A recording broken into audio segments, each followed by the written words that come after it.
साला मैं लइकन के बियाह हो गइल बा एगो हम ही पछुआई बनी का करी कुछ समझ में आवते नइखे।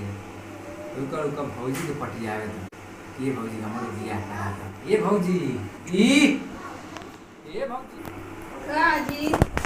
आओ ना बैठा ये तनी का बुलाते कहतनी कि देखो ना सबकर बियाह हो गइल बा हमरो बियाह करा दे। का बन हो जाई बिया पछुआ गए बहन सब आदमी के बियाह हो गइल बा हमसे तो आगे पीछे के बाद सब किसी के बियाह हो गइल बा। काहे के सिखा पढ़ा गेलो सका आज तक ना बिया हो। के ना कहत रहनी है नहीं हमरो बड़ा मन करता का करी बियाह करे खातिर कि हमहू बियाह करे। अपनी भैया से ना कहनी है भैया से का करी तो हर से कहनी है तो अपने नहीं रे सुगर के लड़की खोजा है। चल ठीक बा भैया से बतियाई सुंदर लागल भौजी मन करता कि तोहरे से प्यार कर ली हम। इका कहते नहीं जी आपको भैया जानिए तो मार लगे आपको के हम के भैया ना जानी हम ना भैया के जानकारी ना दिल जाई ये भैया कौन ना का सोची नया अरे कुल उल्टा कहे के चाहिए आपके अरे उल्टा ना भौजी का कहत नहीं तो ठीक बा माना तनी कि बियाह करा दे ठीक बा आपका बियाह करा दे लेकिन ई कौन बात पर के आप हो जाइए पर नजर उल्टा डाला का करी भौजी बड़ा सुघर लागत है वही से कहत चुप रही जी तब देख के एगो सुघर लड़की से बियाहे करा दा हमारा के। हाँ तो ठीक बा हम कहनी ना कि हाँ करा दे एक बात भैया से मत कहियो हमही में आपस के मिला बा हाँ। एगो चुम्मा दो न। मत जी बताओ बियाह बियाह पेनहाइल बनी गोनिया तो कोनो लागत कि ओने के चढ़ा देलिया से सिखा पढ़ा के भेजलिया से कि बियाह बियाह आज करतन बियाह वास गइल बनी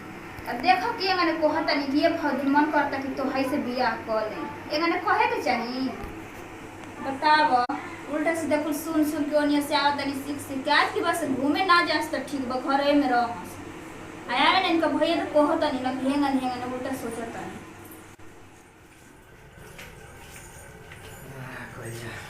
क्या करतनी जी कहां से आईनी है ओहनी है कि जा तनी तैयारी कर तनी बाजार बाजार जाता है का बात सुनी ना एगो बात कहत रहनी है बबू जी का हो कहतनी कि हमरो बियाह करा दो बिया हमारा से कहते नहीं कि तोहसे बड़ा कहता अभी कुल बात आपसे कहे जाई हां हां अभी कुल बात आपसे कही हां वो ठीक बाटे तो कहे के चाहे ठीक बा भाई जीमा तब मान लगी ले नहीं बनी जा बिया शादी तो वो कबे करी ऊपर तो मान लगे तो छोट में बा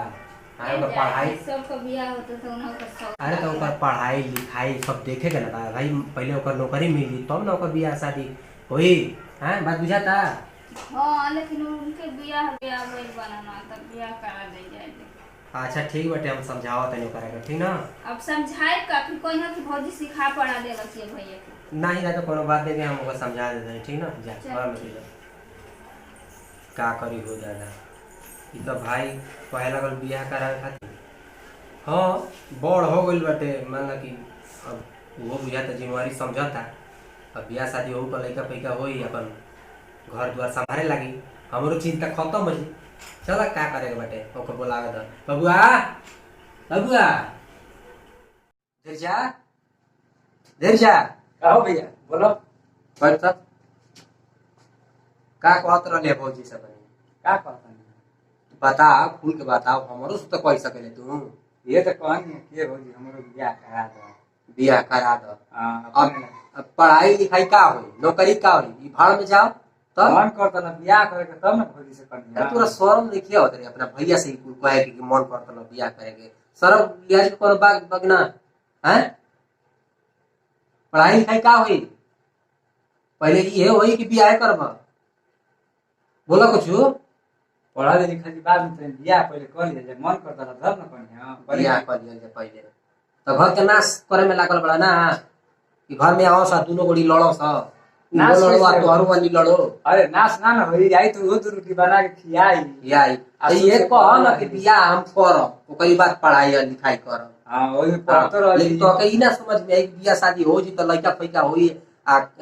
कमा के खियाव के पड़ी ओकरा के हां कमाई ना बियाह शादी हो जाए तब ना अरे नौकरिया मिल जाई तो नौकरी सरकारी नौकरी रही तो कमाईबा कीमत तनख्वाह ज्यादा रही तब ठीक रही लगी ना देखा तो के गई नौकरी पे घूस लगाता उतना घूस देई इतना करे खातिर तोर भैया तैयार बाटे तोर भाई इतना करे खातिर तैयार बा ठीक ना लेकिन सुन तू पढ़ लिख ले, ठीक ना? बात समझ में आवता? हाँ ठीक बा। ठीक ना? चल जो जाए तो का करब ना समझ बाटे के दूसरा के देखे लो इनी देख ले होई तो कहत होई दिया शादी उनको कराही के पड़ी। चल बतिया ले तनी अपना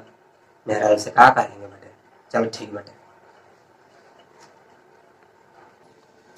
बताओ अबे से हमारे बिया बिया है जाइन बानी लाट की गंगा में कोई नहीं कोनो लइकन के देखले हो ना तो वे सुन के देख के मन कइले कि बिया करे के या के कहत कहो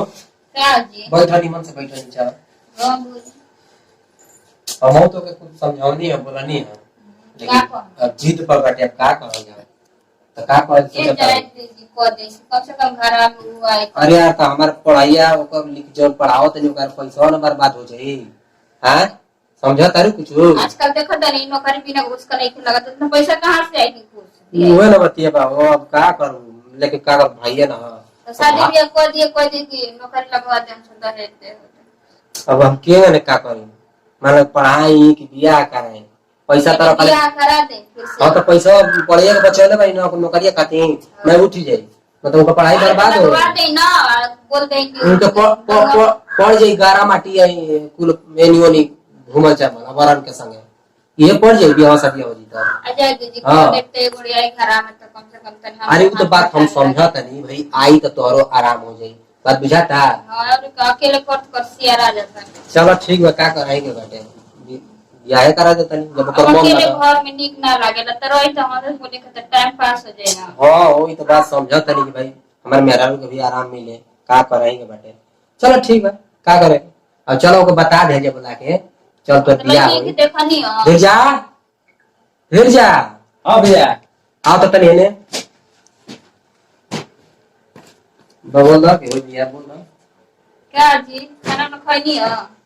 हाँ खाना वाना खा ले बनी मान गई आपको भैया बियाह करे खातिर अब खुश बानी ना खुश बानी भौजी एकदम खुश बानी हाँ अब तो लड्डू